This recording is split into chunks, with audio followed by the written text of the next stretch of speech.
Good afternoon, everybody.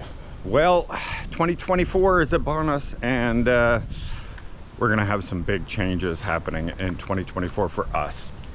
You know, when we started here in Iloilo City a little over a year ago, about a year and 2 months ago, I think it is now, we had you know, that budget of around $1,200 US, kind of depended on our medication, stuff like that, maybe $1,400 at the highest. But it's been really difficult to maintain that kind of budget. Iloilo City, like we talked about in the live recently, is booming here, and that meant, you know, a lot of things starting to cost a lot more money. And our lease is going to be ending. We got a few months left, just 3 more months of paying rent here, and then after that we're going to be back to where do we live here in the Philippines. We love this place. I want to be very clear, Iloilo is absolutely gorgeous, and it is like the epitome of the kind of dogs. Let's get around the corner. Where were we? It is the epitome of the kind of place that everybody is hoping to find when they were moving to the Philippines, you know, either to retire or, well, like us, we're not technically retired. But there's very little available if you want to have a Western type of life right now. There is a ton of condos that are going to be hitting the market in the next few months, which we didn't mention in the live, and I meant to mention it. I don't know what happened there. Anyway, so the glut will loosen up a bit, and there'll be a lot more options for people if you are looking to live in a condo and have that apartment type life. But either way, that's not really what we always wanted. We wanted to live on a beach. That was kind of our thing. Small farm in the future, all that stuff was always our plan. And we didn't really follow that here. We don't even have grass, you know, around our house. So we just have cement all the way around. Not ideally what we moved to the Philippines to be in a tropical environment for. And so we're gonna make some changes this year. You'll notice that the channel, right away, people are already messaging or commenting, what the heck happened? That Philippines Life has got, what, at the time of this recording, 9,000 subscribers. I thought you guys had like 133,000, or I don't even know what the other one's at this point. But yes, so if you aren't aware, we've split the channel. Well, we started this new one, and we're putting the travel stuff over here. The other channel was getting full of a lot of the daily life stuff that was throwing people off. As you know, Bianca has been doing a cosplay and modeling, and now she does JCI International. And so we were posting a lot of stuff that really have nothing to do with the things that our audience was looking for. We have people that are thinking of moving and retiring to the Philippines. They want to see all the different areas. They want to see the culture. They want to know how much things cost and those kind of things. And so we wanted to make sure that we could still maintain our core, and that's really why we started the channel and everything else. So we moved it over here only because the other channel was starting to get used to it. Our audience was getting used to that life of the cosplay and the modeling and everything else. It's just easier than trying to build that kind of audience separately from zero, and much easier to build a channel like this. And so yeah, that's what's going on. The other one is run 100% by Bianca, and so if you are commenting there and somebody's replying or whatever, that's her. If you're over here, it's me. The emails have always been me. Facebook, all that stuff has been me, but on the other channel, she's got her personal Facebook on there and Instagram, so you can get a hold of her there. All right, so that's the update on that part. Just get that out of the way. But what were we gonna do? What are we gonna do? Well, same as we've been doing all along, we are still exploring different areas, figuring out what the costs are, what's the amenities of that area, what's the chance of even having, you know, like Western standard living. And when we say that, I don't mean I want the West, I don't. But of course I like air conditioning. Of course I like the power to stay on. What else? I don't know, just having the ability to get to a mall. Shopping mall is kind of important, and being able to get the conveniences that we're used to, you know, that kind of thing. I'm not expecting, you know, New York City or Toronto or anything else out here. I don't want that, otherwise I would have stayed. I want the Philippines life, the culture, everything that comes with it, but there are some things that I grew up with that I kind of want to keep. That's all. Not that much to ask for. But our budget, we got to try to keep our budget to $500 per person. That has been our goal. It's been difficult. It's not been achieved at all, not at all.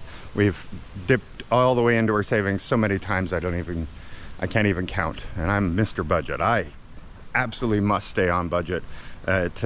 You can't survive here without maintaining some kind of budget unless you have some unlimited money source or some money tree going on somewhere, or a pension where it pays you every single month and you don't have to worry about how you're going to live next month type thing. So yeah, our biggest thing right now will be finding the next place to move that maybe checks all the boxes. You know, the beach life, that would be a fun thing if we could do that. That would be exciting, but obviously that's going to be a lot more money if you want to be in a Western type thing. So we'll have to see. Maybe we'll just luck out, get really lucky somehow, and still find everything we look for in a place to live. Like safety, obviously, is a big thing. Convenience, having ability to, you know, if there's some taxis or something, and buses are obviously a really good plus for us because we don't have a vehicle. We do rent the motorbikes when we need them. That's really cool now that I'm doing that pretty regularly, to be honest. But if we're doing enough stops, it's cheaper than taking taxis, that's for sure. And so we've done the videos, you know, to San Joaquin, all the way up this way. We haven't done a lot to the north. Went to Dumangas, then to Benate, and then kind of skipped right over to get to Rojas City. Rojas City is definitely on our list because it is far cheaper to live there. You can have the beach life and have all the conveniences. So it's piqued my interest quite a bit. So much so that I will be going back. In next week though, I will be going back to Bacolod, which is another one that has potential. But I remember going to Bacolod and we went and looked at those Rockwell subdivision. They went 40,000 per square meter for empty land. Whew, that's more than double than you have to pay here. So I don't know. I don't think that sounds very affordable to me. And if they're asking that price before it's even built, you had to buy it, and it's 2 years from now when you can actually build. Wow, not a good sign. But then after that, I think I might jump on a bus from there and go up to Dumaguete. I don't really think I'm gonna live in Dumaguete. That's not really our thing.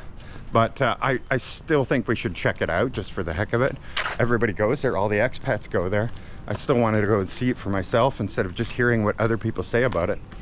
And then come back, yes, and I will be going up to Rojas City for a week, just checking out everything. I want to know everything that costs there. What kind of, how much is rentals?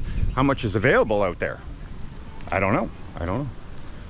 But anyway, so if you have any suggestions of different areas, places, stuff like that, where, you know, $500 per person per month is actually feasible. Let's say US dollars, that's like 650 Canadian. So for two people, under 1,300 Canadian or 1,000 US dollars. Hello guys. Please let me know in the comments, because that part is kind of like the priority, is for us to be able to stay within our income here and be able to go forward. Now, news though is so Bianca will be getting her dual citizenship application finally in January 23rd. She goes to Manila to do that because she's already going down for a JCI thing. And at the same time though, I am currently registering a business with a business partner, a Filipino business partner. And so I will have legal status that way to actually start earning income within the Philippines. As well, I'm going to be working with a charity that deals with cleft palates for children. They want to eradicate every single cleft palate through surgery of children in the Philippines by the end of the year, end of 2024. And that will involve me going up into the mountains with the military and everything else in order to find children that have the cleft palates, to arrange the surgeries, everything else, all done through a charity. And they are going to sponsor me for a visa, but I have to document, obviously, all of these projects that are taking place, and that'll be my part of working with the charity and everything. So that's really cool too. So there's going to be some big changes coming very, very soon that I'm excited about, and kind of transition to the next stage. So yeah, we're definitely trying for 2024 to change a few things, and that is stay within a budget. Oh, please want to stay within the budget, and also find the next place that we want to live here in the Philippines. Once again though, I don't want to dissuade anybody from Iloilo City. It's absolutely beautiful, but as I just told somebody recently, you need 100,000 pesos per month to comfortably live here. I don't want to give people, you know, the extremes that yes, you could find something very luckily, you know, and live really cheap and never go out for dinner and don't do this, don't do that, and you could live for half that price, that kind of thing. Of course, anything's possible, but if you're going to ask my advice, I'm going to tell you, no, let's be clear. You need 100,000 pesos a month. That's how you're going to live the type of life where you're not going to feel like you are discounting your life in any way and bringing your life standards down in order to accommodate a budget, that kind of thing.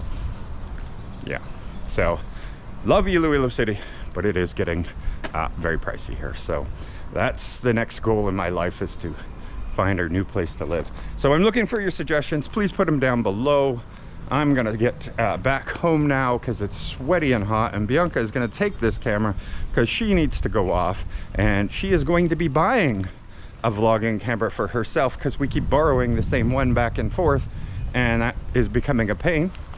And I think she has a few other things she needs to do today, so I'll see you guys later. You can check out her channel for the rest of what happens today, and thanks for joining, and we'll see you, well, probably in 2024, unless I put out a video tomorrow. All right, thank you guys, take care, bye-bye. Home of the rising sun and suns, that's what it is. Fountain right here too. Not on right now.